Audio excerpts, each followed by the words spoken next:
Emily was on her way home after a long, exhausting night shift when an accident at an intersection caught her attention.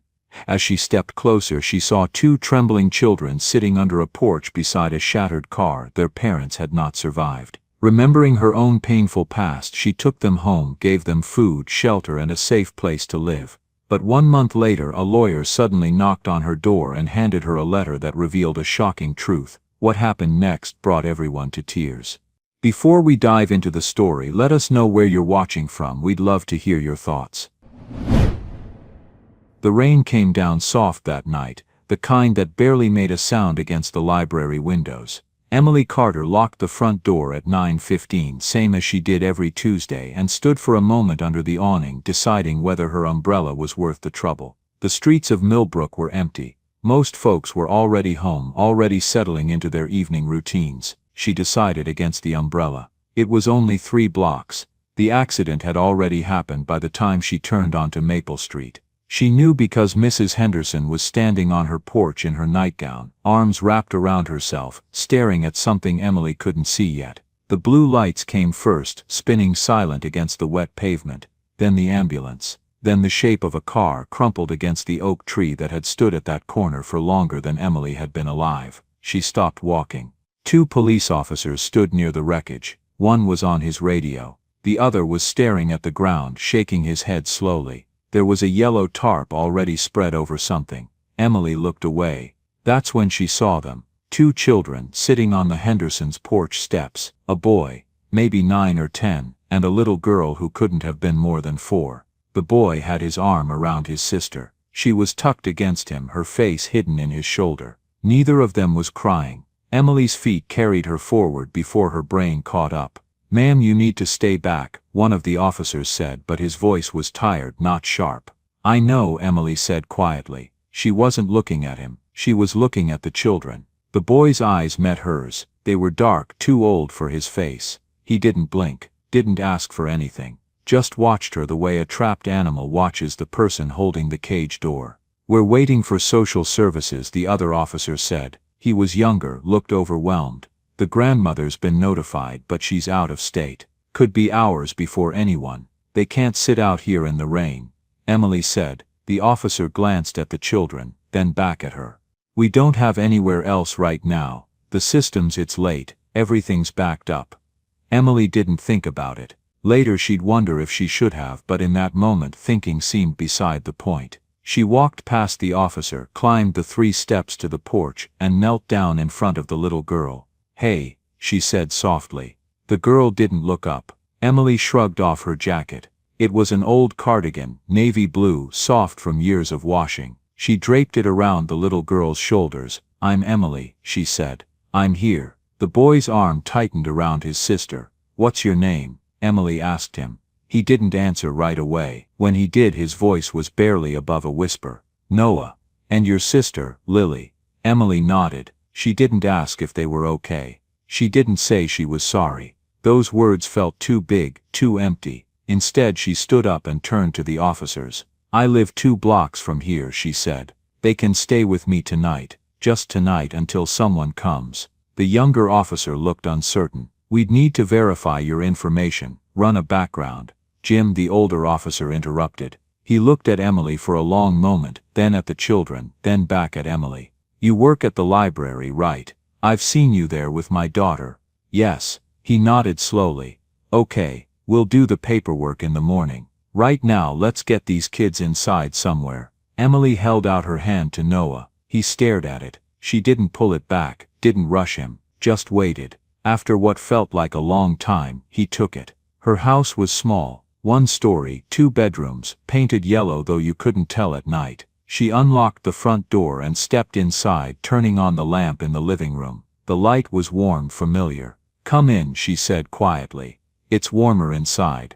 Noah hesitated at the threshold, Lily still pressed against his side. Emily didn't push. She went to the kitchen, filled a glass with water and came back. She set it on the coffee table. "If you're thirsty," she said. Noah's eyes followed her movements, but he didn't reach for the glass. Emily sat down in the armchair across from the sofa. "You can sit if you want, or stand, whatever feels okay." Lily whispered something Emily couldn't hear. Noah whispered back, and slowly, carefully they moved to the sofa. They sat on the very edge, like they might need to run. The house was quiet except for the rain against the windows. "Are you hungry?" Emily asked. Noah shook his head. "Okay, that's okay." She paused. "There's a bedroom down the hall, clean sheets, or you can stay out here if that's better." "Here," Noah said quickly. "All right." Emily stood up. She went to the hallway closet and pulled out 2 blankets and a pillow. She brought them back and set them on the sofa beside Noah. "I'll be in my room if you need anything. The bathroom's the first door on the left." She started to walk away. "Are they coming back?" Emily stopped. She turned around. Lily had lifted her head and was looking at her. Her eyes were huge, red-rimmed. Emily's throat tightened. She knelt down again, this time at the edge of the sofa, so she was at Lily's level. "No, sweetheart," she said gently. "They're not." Lily's face crumpled. She didn't cry, but her whole body seemed to fold in on itself. Noah pulled her closer, his jaw clenched so tight Emily could see the muscle jumping. "I'm sorry," Emily said. It was the only thing she could say. "I'm so sorry." She stayed there for a moment, not touching them, just being close. Then she stood up and went to her room. She didn't sleep. She sat on the edge of her bed, listening to the sounds of the house. Around midnight she heard soft footsteps in the hallway, then the bathroom door opening and closing. Around 2 she heard Lily crying, a muffled sound that stopped almost as soon as it started. Around 3 she heard nothing at all. At dawn she got up and went to the living room. Both children were asleep on the sofa, tangled in the blankets. Noah's arm was still around Lily. His face in sleep looked younger, almost like a child. Emily stood there for a moment, watching them breathe. Just one night, she thought. That's all this is, just one night. But something in her chest already knew that wasn't true. Emily woke them gently, a hand on Noah's shoulder. He jerked awake, eyes wide and searching before they found her face. "It's okay," she said. "Just me." He relaxed slightly. Lily stirred beside him, blinking. "I'm making breakfast," Emily said. "Nothing fancy, just eggs and toast. You're welcome to join me." She left them to wake up fully and went to the kitchen. She pulled out the egg carton, bread, butter. Her hands moved automatically, cracking eggs into a bowl, whisking them with a fork. She could hear them in the living room. Noah's voice low, Lily's responding in fragments. When they appeared in the kitchen doorway, they were still wearing yesterday's clothes. Emily made a mental note to figure out clothes later. "Sit wherever you like," she said. They sat at the small table by the window. Lily's feet didn't touch the ground. Noah's posture was rigid, like he was waiting for something to go wrong. Emily brought over 2 plates, scrambled eggs, toast with butter, simple. She set them down without commentary and went back for her own. They didn't eat right away. "It's okay," Emily said, sitting down across from them. "You don't have to if you're not hungry." Noah picked up his fork. He took a small bite, chewed slowly, then another. Lily watched him, then did the same. They ate in silence. Emily didn't try to fill it with questions or reassurances. She just ate her own breakfast and looked out the window at the wet street. When they were done, Noah stood up and carried his plate to the sink. "You don't have to do that," Emily said. "I want to," he said quietly. She watched him rinse the plate carefully, set it in the dish rack. Lily followed with hers, standing on tiptoe to reach. "Thank you," Emily said. Noah didn't respond. He was looking at the floor. "I need to make some phone calls this morning," Emily said. "Figure out what happens next. There's a social worker who needs to come by and talk to us." Noah's shoulders tensed. "It's just to make sure you're okay," Emily said, "to figure out where you'll stay. Can we stay here?"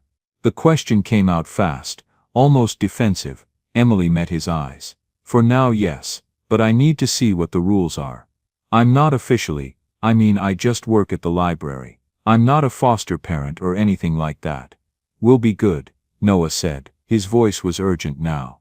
"We won't make noise." Lily's quiet. "I can help. I can clean. I can." Noah. Emily kept her voice gentle but firm. "You don't have to earn this, okay? You're here because you needed somewhere to be, and I had somewhere. That's all." He stared at her like he didn't quite believe it. "Do you go to school?" Emily asked. He nodded. "Lincoln Elementary, Lily goes to the daycare there.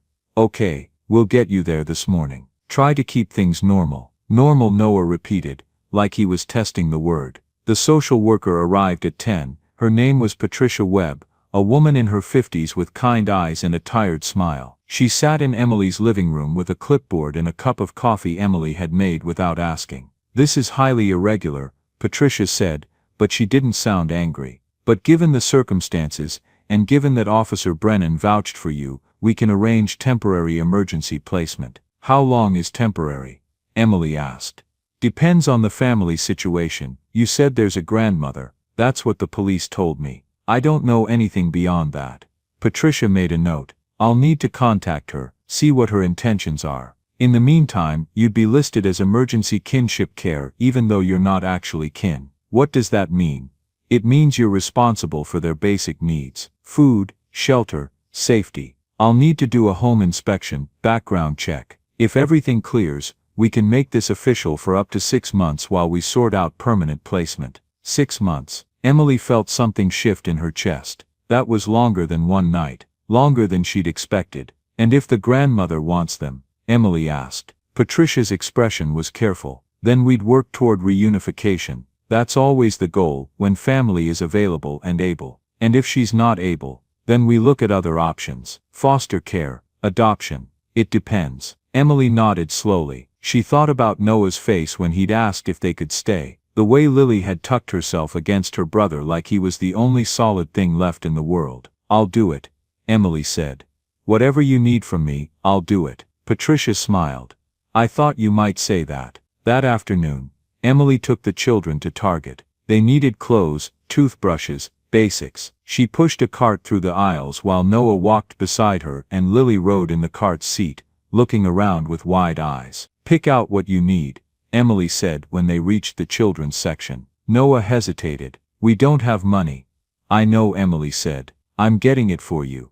But Noah, she stopped the cart and looked at him. It's okay, really, just pick some things you like. He selected carefully. 2 pairs of jeans, 3 shirts, all solid colors. Practical. Lily pointed at a dress with flowers on it, and Emily added it to the cart without comment. At the checkout, the total came to $93.42. Emily swiped her card and didn't let herself think about her savings account. When they got home, Noah folded everything neatly and put it in the drawer Emily had cleared for him. 1 drawer in the dresser in the guest room. He smoothed down each shirt before closing it. Is this okay? He asked, turning to her. It's yours, Emily said. You don't have to ask permission. But she could see in his eyes that he didn't believe that yet, that he was still waiting for the moment when all of this would be taken away. That night, after dinner, spaghetti, another simple meal, Lily asked the question Emily had been dreading. When are Mommy and Daddy coming back?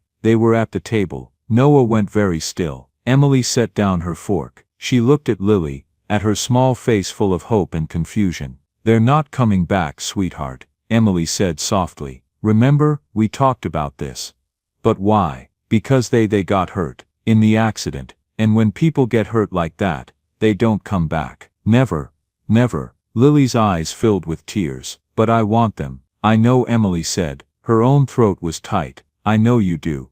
Where did they go? Emily didn't know how to answer that. She wasn't religious, didn't have easy words about heaven or angels, so she said the only true thing she could think of. I don't know, but they loved you, both of you. That doesn't change. Lily started to cry. Not loud, not dramatic, just tears sliding down her face while her small shoulders shook. Noah got up and went to her, wrapping his arms around her. Emily stayed where she was, giving them space but staying close enough that they knew she was there. After a while, Lily's crying quieted. She hiccuped, wiped her face with the back of her hand. Can we sleep in the living room again? Noah asked. Of course, Emily said. She helped them make up the sofa, brought them fresh blankets. They curled up together the same way they had the night before. Emily sat in the armchair with a book she didn't read, just being present until their breathing evened out. When she finally went to her own room, she sat on the edge of the bed and let herself feel the weight of what she'd agreed to. 6 months, maybe less, maybe more. 2 children who weren't hers, who would probably leave,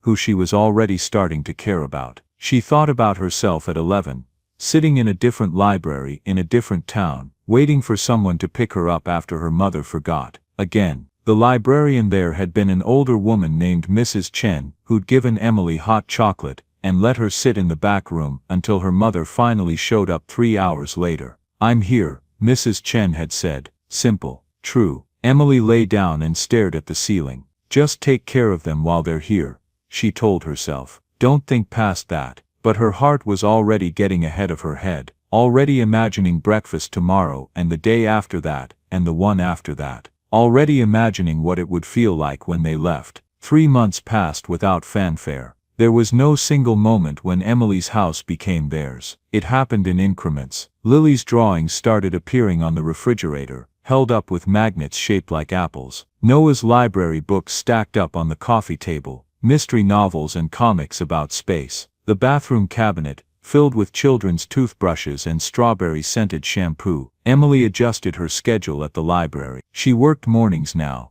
came home in time to pick up Lily from daycare, and Noah from school. They'd walk home together, Lily chattering about her day, while Noah stayed mostly quiet, but present, listening. They fell into routines without discussing them. Dinner at 6, bath time at 7:30, reading before bed. Emily would sit on the edge of the sofa while Noah and Lily nestled into the blankets, and she'd read aloud, sometimes picture books for Lily, sometimes chapter books that Noah pretended not to care about, but always wanted to hear one more chapter of. "Just one more," he'd say, trying to sound casual. Emily would smile and turn the page. One Saturday in October, they went to the thrift store on Main Street. Noah had outgrown his shoes, and Lily needed a warmer coat. Emily pulled things off racks, held them up for approval. Lily liked anything with animals on it. Noah was less particular, but Emily noticed he gravitated toward blues and greens. "Try these on,"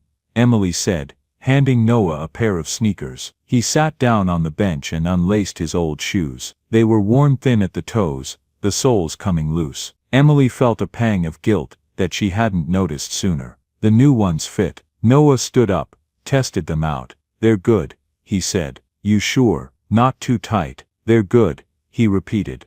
But there was something in his voice, something careful. At the register, Emily paid $17 for the shoes, and a winter coat for Lily. On the way out, Noah stayed close to her side. "Thank you," he said quietly. "You're welcome." "No, I mean," he stopped walking. Emily stopped too. "Thank you for everything, for letting us stay, for all the stuff you've gotten us. I know it's a lot of money." Emily crouched down so she was eye level with him. "Noah, listen to me. You don't owe me anything. Not gratitude, not good behavior, nothing. You're here because you need to be here, and I'm glad you are. Okay." His jaw worked. "But what if? What if what? What if the grandmother comes and takes us away?" There it was. The fear he'd been carrying for 3 months. Emily took a breath. "If she comes, we'll deal with it then. But right now, you're here, and that's what matters. You won't forget us." The question broke something in her chest. "No," Emily said firmly. "I won't forget you, ever." He nodded, not quite convinced, but wanting to be. At night Emily had started hearing things. Footsteps in the hallway around 11, the bathroom door opening and closing, sometimes the refrigerator. She'd learned that Noah had trouble sleeping, that he'd get up and wander the house like he was making sure it was still there. One night, she got up and found him sitting at the kitchen table in the dark. "Can't sleep?" she asked softly. He jumped, then relaxed when he saw it was her. "Sorry, I didn't mean to wake you." "You didn't." She sat down across from him. "Do you want some water, milk?" "I'm okay." They sat in the darkness for a while. The refrigerator hummed. Outside, a car drove past, headlights sweeping across the wall. "What do you think about when you can't sleep?" Emily asked. Noah was quiet for a long time. "Then I think about forgetting." "Forgetting what?" "Their voices, Mom and Dad. I can't remember what they sounded like anymore. I try, but it's like trying to hold water. It just slips away." Emily's throat tightened. "That's normal. It doesn't mean you didn't love them." "I know, but it still feels wrong." "Yeah," Emily said softly. "It does." They sat there together, not trying to fix it, just letting it be what it was. Eventually Noah went back to the sofa. Emily went back to her room. But something had shifted. Some wall had come down. Lily started calling her Miss Emily first, then just Emily. Then, one afternoon while they were coloring at the kitchen table, she said, "Can I call you Mama Emily?" Emily's hand froze mid-crayon stroke. Noah looked up sharply. "You don't have to," Emily said carefully. "You can call me whatever feels right, but can I?" Emily met her eyes.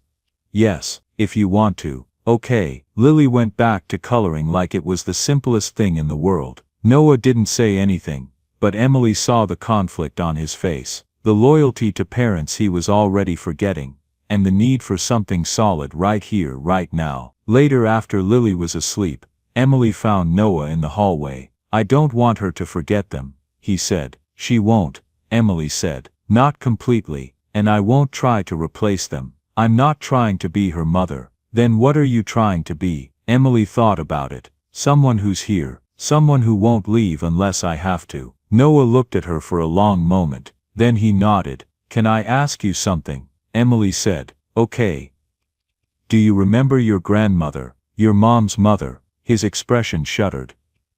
"No," Mom said. "She said her parents didn't talk to her anymore. Because of Dad. Because they didn't approve or something." "Did you ever meet them?" "Once, when I was little. I don't really remember, just that the house was big and really quiet, and the lady smelled like flowers, but she didn't smile." Emily filed that away. Patricia had mentioned that the grandmother had been contacted, that she was considering her options. 3 months, and still no decision. No visit, no phone call. It made Emily uneasy in a way she couldn't quite name. November came. They carved pumpkins at the kitchen table, scooping out seeds and making Lily shriek with laughter. They watched old movies on Friday nights. They went to the library together, and Emily let them pick out whatever books they wanted. One afternoon, Noah asked if he could invite a friend over. "Of course," Emily said, surprised and pleased. "Any time." The friend was a boy named Marcus from his class. They built a fort in the living room, and played video games on Emily's ancient console. Emily made them popcorn and stayed out of the way, but she felt a warmth in her chest listening to Noah laugh. Actually laugh. When Marcus left, Noah helped her clean up the fort. "Thank you for letting him come over," he said. "You don't have to thank me for that. This is your home too." Noah looked at her. "Is it?" "Yes," Emily said, and she meant it.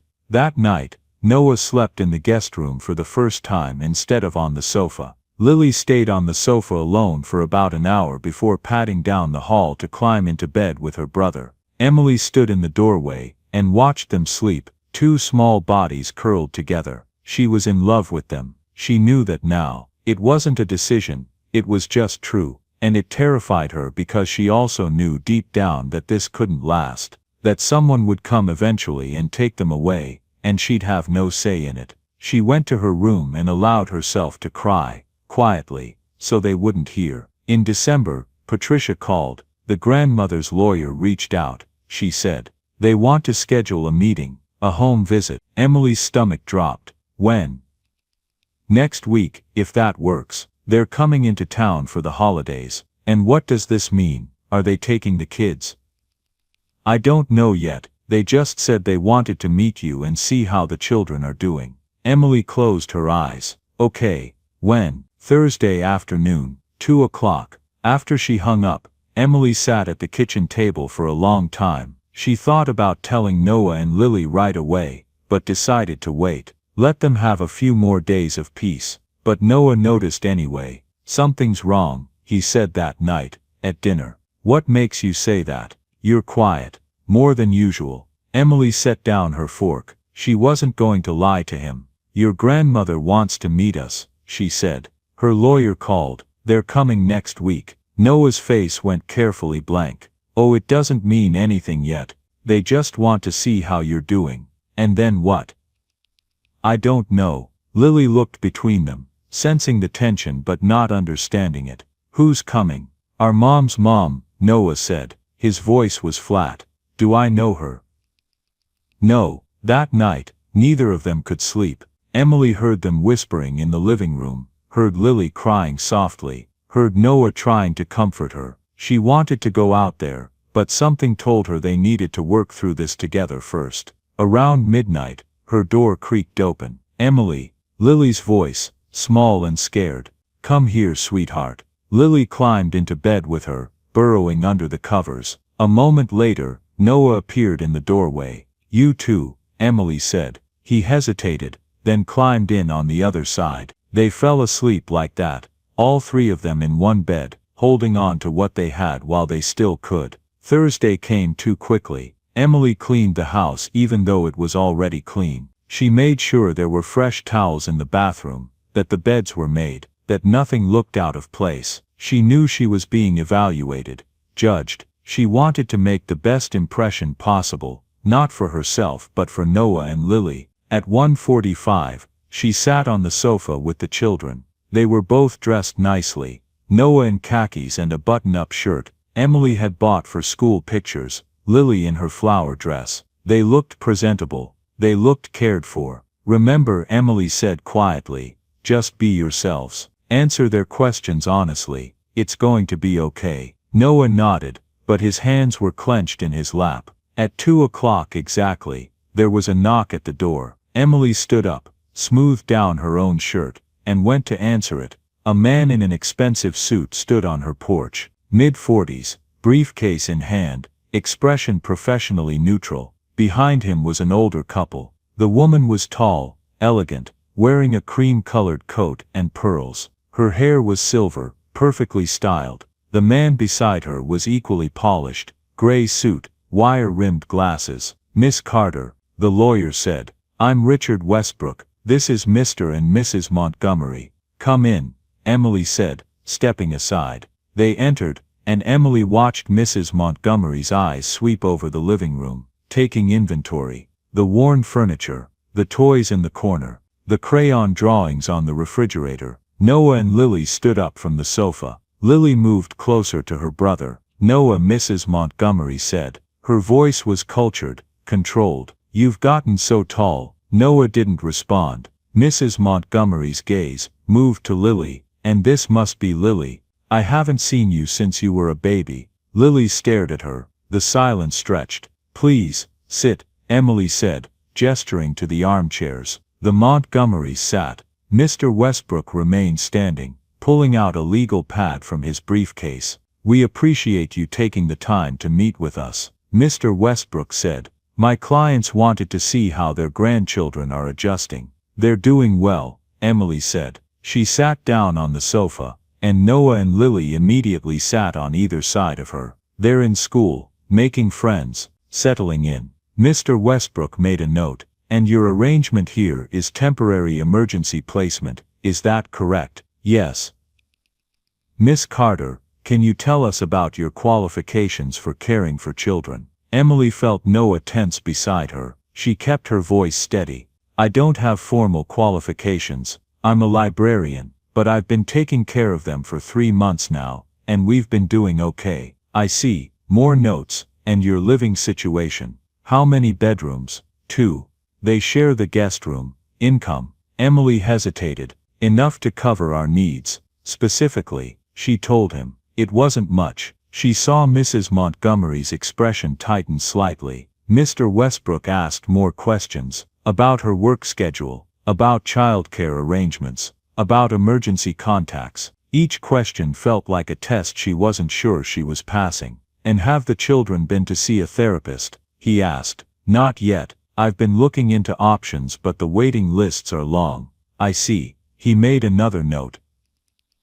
"Mr. and Mrs. Montgomery are prepared to provide the children with the best care possible, private school, therapy, anything they might need." Emily's hands clenched in her lap. "They need stability, they need people who love them. And you believe we don't?" Mrs. Montgomery's voice was sharp. "I don't know you," Emily said honestly. "I only know that they've been here for 3 months and you haven't visited once." The room went very quiet. Mr. Montgomery shifted in his chair. Mrs. Montgomery's face remained composed, but Emily saw the flicker of something in her eyes. Anger maybe, or shame. "We've been making arrangements," Mr. Westbrook said smoothly. "Legal matters take time." "Of course," Emily said, but she didn't believe him. Mr. Westbrook turned to Noah. "Noah, how do you like living here?" Noah looked at Emily, then at the lawyer. It's okay, just okay. It's good, Noah amended. Emily takes care of us. Would you like to live with your grandparents? They have a big house. You'd have your own room, access to the best schools. Noah's jaw tightened. I like my school, but wouldn't you want more opportunities? I don't know what that means. Emily wanted to intervene, but she forced herself to stay quiet. This wasn't her fight. Not yet. Mr. Westbrook turned to Lily. What about you, sweetheart? Would you like to live in a big house? Lily looked at him, then at Mrs. Montgomery. Then she buried her face in Emily's side. She's shy, Emily said quietly. Or frightened, Mrs. Montgomery observed. Of us, her own grandparents. The accusation hung in the air. She doesn't know you, Emily said. She didn't say, and whose fault is that? But it was there, in the silence. Mr. Westbrook closed his notepad. I think we have what we need for now. Mr. and Mrs. Montgomery will be in town through the weekend. Perhaps we can arrange a visit. Take the children out, give them a chance to spend time with their grandparents. That should be their choice, Emily said. Of course. He stood up. We'll be in touch. The Montgomerys rose. Mrs. Montgomery looked at Noah and Lily one more time. We want what's best for you, she said. Her voice was softer now, almost uncertain. We know we haven't been present, but we'd like to try. Noah didn't respond. Lily stayed hidden against Emily. After they left, Emily closed the door and leaned against it. Her hands were shaking. Noah was staring at the floor. Are they going to take us away? I don't know, Emily said. She wanted to lie, to promise everything would be okay, but she couldn't. Maybe. I don't want to go, Lily whispered. Emily knelt down and pulled them both into a hug. I know. That night none of them ate much dinner. They sat in the living room, and Emily read to them, but nobody was really listening. The words were just sounds, something to fill the awful quiet. Emily didn't sleep that night. She lay in bed staring at the ceiling, thinking about the Montgomerys, about the lawyer's questions, about the way Mrs. Montgomery had looked at her house like it was barely adequate, and it wasn't really, not compared to what they could offer. A big house, private school, therapy, all the material things Emily couldn't provide on a librarian's salary. But did any of that matter if there was no warmth, no love? She thought about Noah's face when Mr. Westbrook had asked if he wanted to live with his grandparents. The careful blankness, the way he'd looked at Emily first, like checking to see if it was safe to answer. She thought about Lily hiding her face. Around 3 in the morning, Emily got up and went to her computer. She opened Google and typed in Montgomery family, Massachusetts. The results were immediate. Articles from the society pages, charity galas, business acquisitions. Mr. Montgomery was the founder of a real estate development company. Mrs. Montgomery sat on several non-profit boards. They looked impressive on paper, polished, successful. Emily clicked on an older article, from 15 years ago, a wedding announcement. Montgomery family announces engagement of daughter Catherine to local artist. Catherine, Noah and Lily's mother. Emily searched for more. She found a follow-up article, smaller, buried in the archives. Montgomery heiress marries against family wishes. Against family wishes. Emily sat back, pieces clicking into place. They'd cut her off. Catherine had married someone they didn't approve of, and they'd cut her off. No contact, no support, just silence. And now Catherine was gone, and they wanted the children back. Emily's hands curled into fists. What kind of people did that? What kind of parents disowned their daughter, and then expected to step in and raise her children like nothing had happened? She kept searching, found nothing about Catherine after the wedding. No social media, no public records except the death certificate from 3 months ago. She'd lived quietly, probably struggled financially, raised 2 kids without family support, and then died, suddenly, violently, leaving those kids alone. Emily thought about Noah's memories of the big quiet house, the woman who smelled like flowers but didn't smile. She thought about the questions Mr. Westbrook had asked, all logistics, no emotion, No inquiry into what the children needed emotionally. No one had asked Lily what her favorite book was. No one had asked Noah what he liked to do after school. They'd assessed the situation like it was a business transaction. Emily closed the laptop and sat in the dark. She knew what she had to do. If they came back, if they tried to take Noah and Lily, Emily was going to fight. Not with lawyers, she couldn't afford that, but with the truth. She was going to tell them exactly what she thought, exactly what these children needed, and if they didn't listen, at least she'd know she tried. The next morning, Emily called Patricia. "I need to talk to you about the Montgomerys," she said. "I was going to call you anyway. They've requested a formal custody hearing." Emily's stomach dropped. "When?" "2 weeks. They're petitioning for full custody. They've already filed the paperwork. Can they do that? They're the grandparents, blood relatives. Unless there's a compelling reason why they shouldn't have custody, the court will likely favor them. What about what the kids want? The court will take that into consideration, but Noah and Lily are minors. The final decision isn't theirs." Emily pressed her palm against her forehead. "What can I do?" "You can file a counter petition. Request to remain their guardian." "But Emily, I have to be honest with you. You're not family. You're not a licensed foster parent, and they have resources you don't. The odds aren't in your favor." "I don't care about the odds." Patricia was quiet for a moment. "Okay, then let's fight." Emily didn't tell Noah and Lily about the custody hearing right away. She wanted to give them a few more days of normalcy. But Noah noticed the tension again. "The lawyer came back, didn't he?" Noah asked one evening while they were washing dishes. Emily didn't lie. "They want to take you and Lily to live with them." Noah's hands stilled in the soapy water. "Do we have to go?" "I'm going to do everything I can to make sure you don't.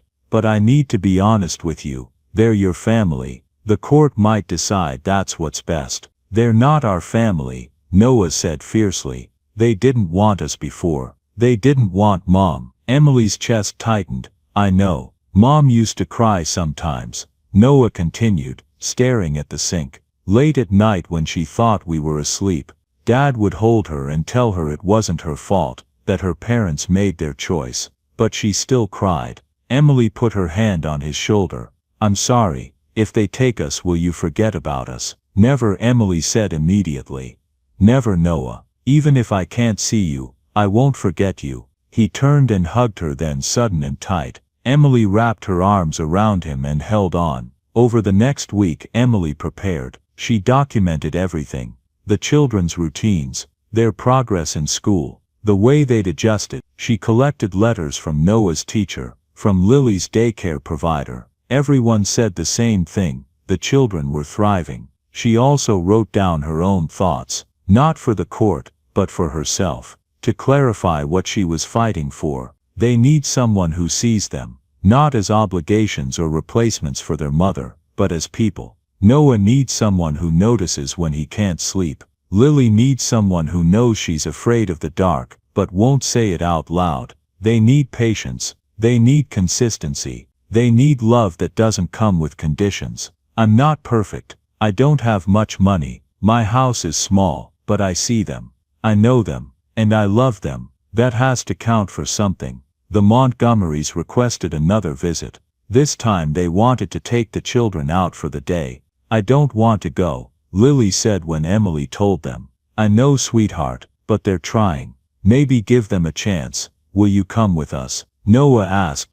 "If you want me to, yes." So Emily went. They all piled into the Montgomerys' car, a sleek black sedan, and drove to a restaurant downtown, an upscale place where the menu didn't have prices. Lily clung to Emily's hand the entire time. Noah sat rigid in his chair. Mr. Montgomery tried to make conversation. "So Noah, what are you learning in school?" "Stuff," Noah said. "What kind of stuff?" Noah shrugged. Mrs. Montgomery tried with Lily.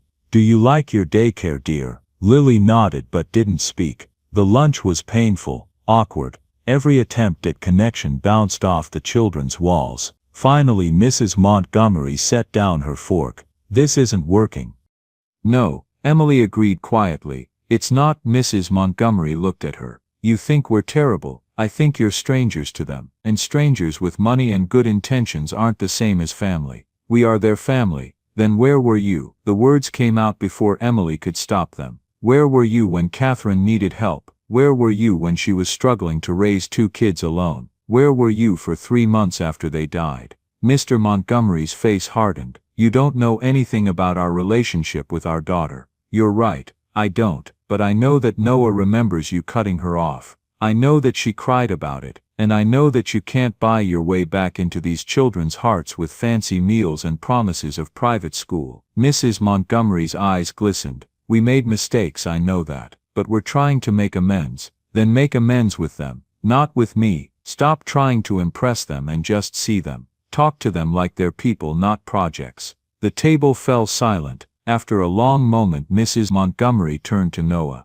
What do you want, honestly? Noah looked at Emily. She nodded. It's okay. Tell the truth. Noah swallowed hard. I want to stay with Emily. I want Lily to stay with Emily. I want to stay in our school and our house and our room. Even though we can give you more, Mr. Montgomery asked. You can't give us what we already have, Noah said quietly. Emily's eyes stung. Mrs. Montgomery looked like she'd been slapped. But beneath the shock there was something else, something that looked almost like grief. All right, she whispered. All right. The custody hearing was scheduled for the following Tuesday at 10 in the morning. Emily barely slept the night before. She went over everything in her head. What she would say, how she would explain why she should be allowed to keep them. She knew the odds. Patricia had been clear about that, but she couldn't give up without trying. Noah and Lily stayed home from school that day. Emily couldn't bear the thought of leaving them, not knowing what would happen. Patricia had said the judge might want to speak with them, might ask them what they wanted. Emily hoped so. They arrived at the courthouse early. The building was imposing, all marble and echoes. Emily held Lily's hand on one side, Noah's on the other. Patricia met them in the hallway outside the courtroom.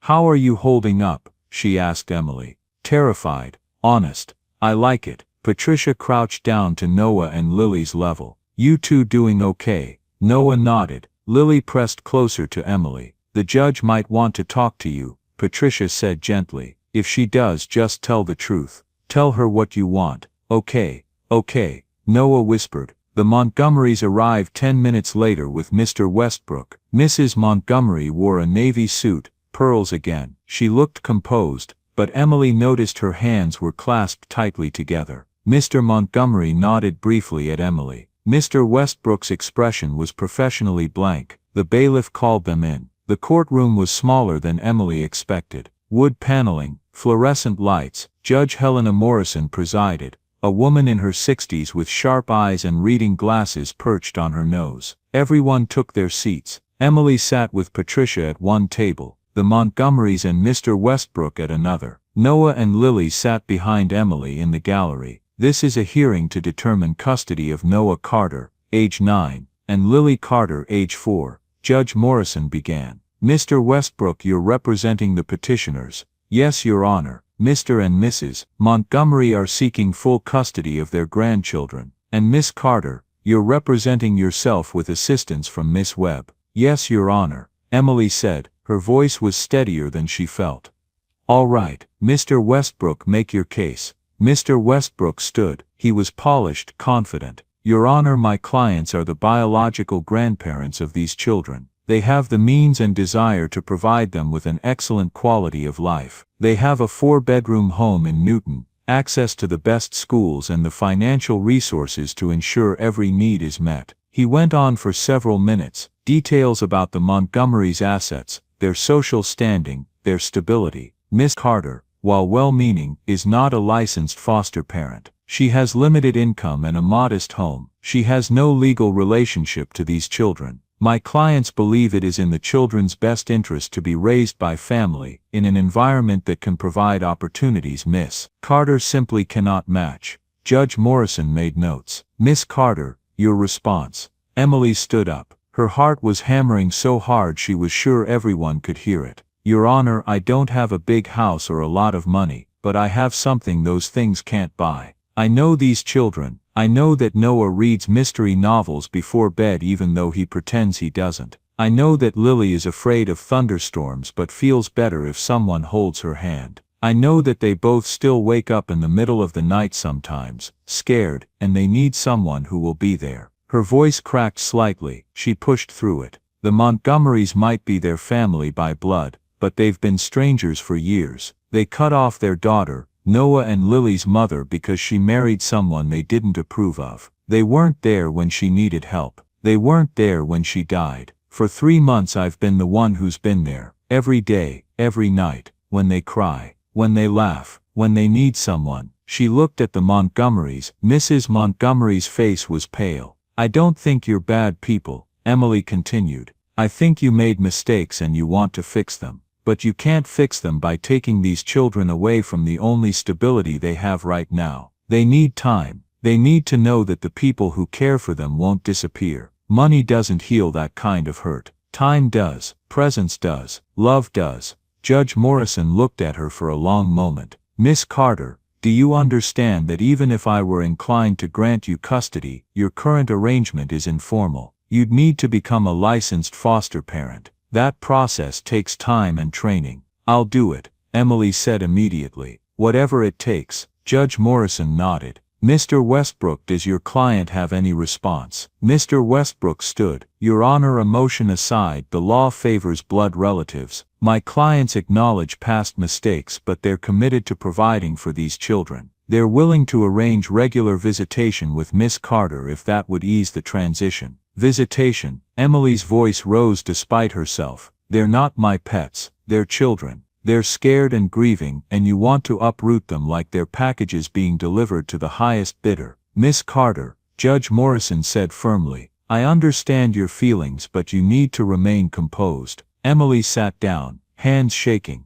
Patricia put a steadying hand on her arm. I'd like to speak with the children, Judge Morrison said. Privately in chambers. Is that acceptable to all parties? Everyone nodded. 10 minutes later, Noah and Lily were led into the judge's chambers. Emily waited outside, pacing. Patricia sat calmly, but even she looked tense. The Montgomerys stood on the other side of the hallway. Mrs. Montgomery kept glancing at the closed door. Mr. Montgomery stared at the floor. After what felt like hours but was probably only 20 minutes, the door opened. Noah and Lily came out, followed by the judge's clerk. The judge will deliver her decision shortly, the clerk said. They went back into the courtroom. Emily's mouth was dry. She tried to read Noah's face, but he was looking down. Judge Morrison returned to the bench. I've spoken with both children, she said. They've expressed a clear preference to remain with Miss Carter. However, I also recognize that the Montgomerys are their legal next of kin and have the right to petition for custody.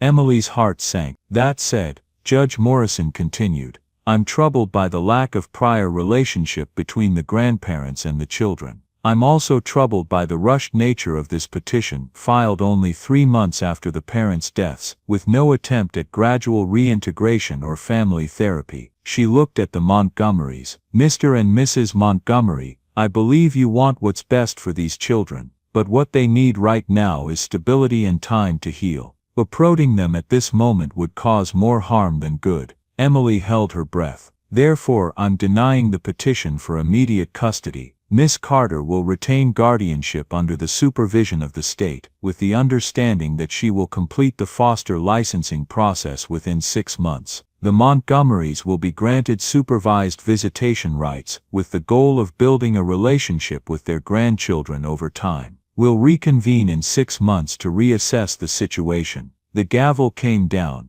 Emily's legs nearly gave out. Patricia grabbed her arm. You did it, Patricia whispered. Behind her, Emily heard Lily ask, does that mean we get to stay? Emily turned around and pulled both children into her arms. Yes, you get to stay. Noah's shoulders shook. He was crying, silent tears streaming down his face. Lily wrapped her arms around Emily's neck and held on tight. Across the room, Mrs. Montgomery was crying too. Mr. Montgomery had his arm around her. Mr. Westbrook was packing up his briefcase, expression unreadable. Patricia touched Emily's shoulder. You should go talk to them. Emily hesitated, then nodded. She gently extracted herself from the children and walked over to the Montgomerys. I'm sorry, Mrs. Montgomery said before Emily could speak. Her voice was raw. "I'm so sorry." Emily didn't know what to say to that. "We handled this all wrong, Mr. Montgomery said quietly. We thought money and stability were what mattered. We forgot that children aren't business deals." "No," Emily said, "they're not." Mrs. Montgomery wiped her eyes. Can we still see them? I know the judge said supervised visits, but would you allow it? Would you help us learn how to be their grandparents?" Emily looked at Noah and Lily still huddled together by Patricia, then back at the Montgomerys. "Yes," she said. "But it has to be at their pace. Not yours, not mine, theirs." Mrs. Montgomery nodded. "Whatever they need." They left the courthouse together, all of them. It was an odd group. Emily holding Lily's hand, Noah walking beside her, the Montgomerys a few steps behind. Outside the sun was bright, too bright for the weight of what had just happened. "Can we go home now?" Lily asked. "Yes," Emily said. "We can go home." Mrs. Montgomery cleared her throat. Could we come by? Soon? Not today, but soon. Just to talk." Emily looked at Noah. "What do you think?" Noah studied his grandmother. Emily could see him working through it, the fear and anger and confusion. "Okay," he said finally. "But Emily has to be there." "Of course," Mrs. Montgomery said. "Of course." They set a time for the following weekend. Then the Montgomerys left, and Emily drove Noah and Lily back to the little yellow house on Maple Street. That night they celebrated with pizza and ice cream. It wasn't fancy, but it was theirs. "We're really staying?" Lily asked for the third time. "You're really staying," Emily confirmed. Noah was quiet through most of dinner, but later when Emily was tucking them in he hugged her tight. "Thank you," he whispered. "You don't have to thank me." "Yes I do. You fought for us. Nobody's ever done that before." Emily's eyes filled with tears. "You're worth fighting for, both of you." Saturday came. Emily cleaned the house again, more out of nerves than necessity. Noah and Lily were both jumpy, anticipating the visit, like you'd anticipate a dentist appointment, necessary but uncomfortable. The Montgomerys arrived at 2. This time they came alone. No lawyer, no expensive car. Mr. Montgomery drove a sensible sedan, and Mrs. Montgomery wore jeans and a simple sweater. She looked smaller somehow, more human. Emily let them in. "Would you like some coffee, tea?" "Coffee would be lovely," Mrs. Montgomery said. "Thank you." They sat in the living room. Emily brought out coffee and cookies. Noah and Lily sat on the sofa close together. The Montgomerys sat in the armchairs. Nobody spoke for a long moment. Finally Mrs. Montgomery set down her cup. "I need to tell you something. All of you. I need to tell you about Catherine. About why we weren't there." Emily nodded. Noah's hand found Lily's. Mrs. Montgomery's voice was steady but quiet. "When Catherine was young, I had very specific ideas about what her life should look like. She should marry well, someone from the right family, the right background. When she told us she was in love with your father, I was horrified." She looked at Noah, not because he was a bad person, but because he didn't fit the plan I'd made. He was an artist. He came from a working-class family. I thought she was throwing her life away. Mr. Montgomery spoke up. "We both did. We gave her an ultimatum. Him or us. She chose him," Mrs. Montgomery continued. Her eyes were wet, and I was so angry, so hurt that she'd chosen him over us. Over everything we'd built. I cut her off, completely, told her she was no longer our daughter. Noah's jaw was tight. Emily could see him fighting tears. "I told myself I was protecting her from a mistake," Mrs. Montgomery said. "But I was really just protecting my pride, my sense of control, and when years went by and she didn't come back, didn't apologize, I told myself I was right, that she'd made her choice." She wiped her eyes with trembling fingers. "But she hadn't made a choice. She just loved someone, and I punished her for it. I punished all of you for it. I missed everything. Your births, your birthdays, your first words, everything. Why didn't you ever try to fix it?" Noah asked. His voice was small but sharp. "If you knew you were wrong, why didn't you say sorry?" "Because I was a coward," Mrs. Montgomery said simply. "Because admitting I was wrong meant admitting I'd wasted years, meant admitting I'd hurt my own daughter for no good reason." It was easier to pretend I didn't care than to face what I'd done. She looked at Emily. When we got the call about the accident,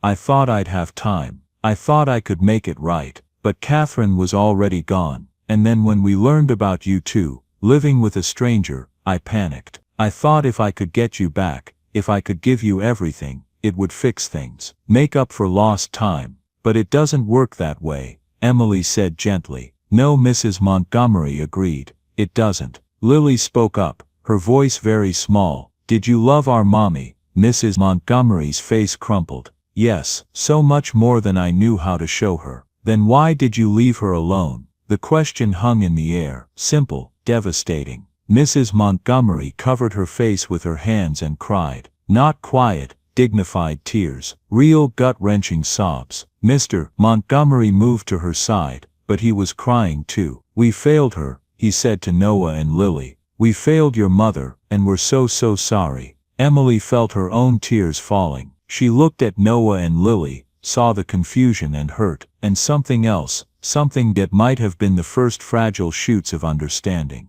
After a while, Mrs. Montgomery composed herself. I don't expect you to forgive us. I don't even know if we deserve to be in your lives. But if you'll let us try, if you'll give us a chance, we'd like to know you. Really know you. Noah looked at Emily. She nodded slightly. It's your choice. What does that mean? Noah asked. Knowing us, it means coming to your school plays, Mrs. Montgomery said. It means asking about your day, and actually listening. It means being there when you need us, not just when it's convenient. It means learning to be what your mother needed from us, and never got. We can't replace her, Mr. Montgomery added. We know that, but maybe we can honor her, by loving you the way she did. Lily was crying now. I miss Mommy. Mrs. Montgomery's face softened. I miss her too, sweetheart. Every day. Can you tell us about her? Lily asked. When she was little like me. Mrs. Montgomery smiled through her tears. Yes, I can do that. And she did. She told them about Catherine as a child, how she loved to draw, how she'd sneak cookies before dinner, how she'd once tried to rescue every stray cat in the neighborhood, and their house had been full of meowing for weeks. Noah listened, hungry for these pieces of his mother he'd never known. Lily fell asleep against Emily's shoulder, but Noah stayed awake, asking questions, gathering memories like precious stones. When the Montgomerys finally left, it was late. The sun was setting, painting the sky orange and pink. Can they come back? Noah asked Emily after they'd gone. Do you want them to? Noah thought about it. I don't know yet. Maybe. I think so. Then they can. Emily said, whenever you're ready. That night, as she was putting Lily to bed, the little girl asked, are they going to be our grandma and grandpa now? I think they'd like to be, Emily said. If you want them to be, what about you? What are you? Emily smiled. What do you want me to be? Lily thought about it very seriously. My mama Emily. Emily kissed her forehead. Then that's what I am. The transition wasn't smooth or easy. Nothing worth doing ever is. The Montgomerys came by every other week at first. They'd have dinner, play games with Lily, talk with Noah about school. It was awkward sometimes. There were moments of tension, old wounds surfacing, but there were also moments of connection. Mrs. Montgomery learned that Lily loved butterflies, so she started bringing her books about them. Mr. Montgomery discovered Noah's interest in space and took him to the planetarium. Slowly, carefully, they built something that resembled family. 6 months after the custody hearing,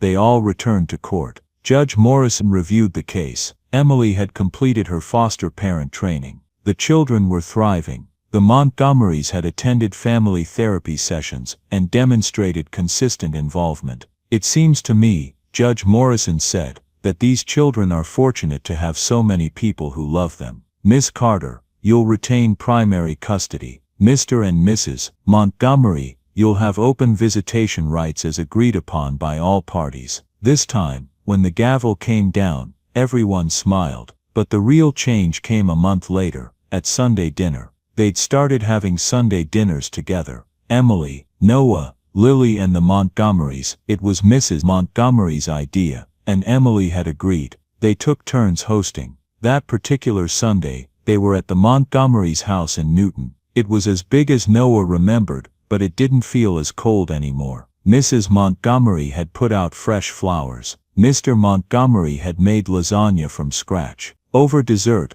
Mrs. Montgomery cleared her throat. "We've been thinking," she said, "about Catherine, about what she would have wanted." Everyone looked at her. She wanted to make a difference. Mrs. Montgomery continued. She worked with children, taught art classes at the community center. She believed every child deserved access to creativity, regardless of their circumstances. Mr. Montgomery nodded. "We've decided to establish something in her memory. The Catherine Carter Education Center. It'll provide free after-school programs, art classes, tutoring, for any child who needs it." Emily's eyes widened. That's wonderful. "We want you to help run it," Mrs. Montgomery said to Emily. "You know children. You know what they need. We have the resources, but we need someone with your heart." Emily was speechless. "And we were thinking," Mr. Montgomery added, looking at Noah and Lily, "that maybe you two could help pick what programs we offer. What would have made you happy when things were hard?" Noah's eyes lit up.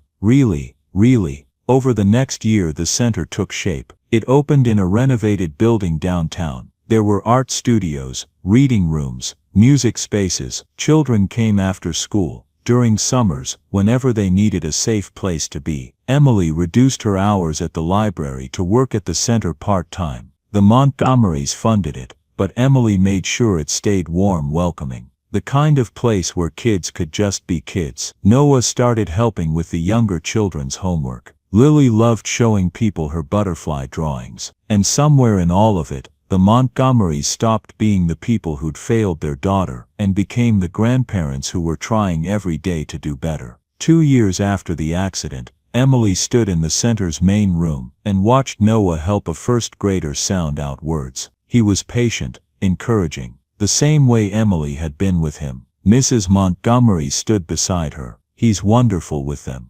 "He is," Emily agreed. "Thank you," Mrs. Montgomery said quietly. Emily looked at her. "For what?" "For not giving up on us. For giving us a chance. For teaching us what it means to really love someone." Emily smiled. "You're doing the work. That's what matters." "We'd like to do something else," Mrs. Montgomery said. "If you're open to it." "What's that?" "We'd like to adopt you. Legally, make you part of our family." Emily's breath caught. "What? You're already Noah and Lily's mother in every way that matters. We want to make it official. We want to make you our daughter. The one we should have supported from the beginning." Tears pricked Emily's eyes. "You don't have to do that. We want to. If you'll let us." Emily thought about it. About the family she'd found in the most unexpected way. About how love could grow in the spaces between loss. About second chances and chosen families and the quiet ways we save each other. "Yes," she said. "I'd like that." The adoption was finalized 6 months later. It was a small ceremony, just family. Noah and Lily stood as witnesses. When the judge declared it official, Mrs. Montgomery, Helen, Emily was learning to call her, pulled Emily into a hug. "Welcome home, daughter," she whispered. That night they had dinner at the Yellow House on Maple Street. The one that had started as just Emily's but had somehow become everyone's. After the meal, Noah asked if he could say something. "Of course," Emily said. He stood up looking nervous but determined. "I've been thinking about what family means, and I think it's not just about blood. It's about who shows up, who stays, who tries." He looked at Emily. "You showed up when we had nobody. You stayed when it would have been easier to let someone else deal with us. You fought for us." Then he looked at Helen and Richard. "And you messed up. But you admitted it, and you're trying to fix it. You're here now." His voice cracked slightly. "I think family is about that. About choosing to love people even when it's hard, even when you're scared, even when you don't know if it'll work out." He sat down quickly, embarrassed by his own vulnerability. Emily reached over and squeezed his hand. "You're absolutely right." Helen was crying again. "Your mother would be so proud of you, both of you." Lily, who'd been quiet through dinner, suddenly spoke up. "I have 3 parents now. Mommy and Daddy in heaven, and Mama Emily here, and grandparents too. That's a lot of love." "It is," Emily agreed softly. "It's more than enough. Years later, when Noah graduated high school, he gave a speech. He talked about loss and resilience and the unexpected ways people save each other. He talked about a librarian who'd taken in 2 scared kids and taught them what home meant. He talked about grandparents who'd learned to love without conditions. Emily sat in the audience between Helen and Richard, watching this young man she'd helped raise, and felt the weight of gratitude and joy and bittersweet pride.